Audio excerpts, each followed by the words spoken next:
The DEVintersection Conference. It's December 7th through December 9th in Las Vegas, Nevada.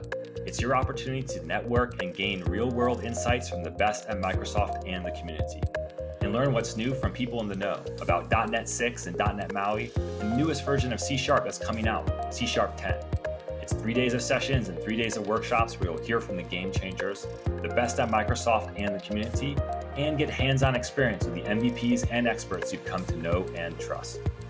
One of the things I'm excited about is how we're bringing together Dynamics 365 and the Power Platform with Microsoft Teams and the rest of Office 365. For the first time, you'll be able to interact with business data and applications and workflows right from inside of Teams and Outlook and a whole bunch of different Office surface areas.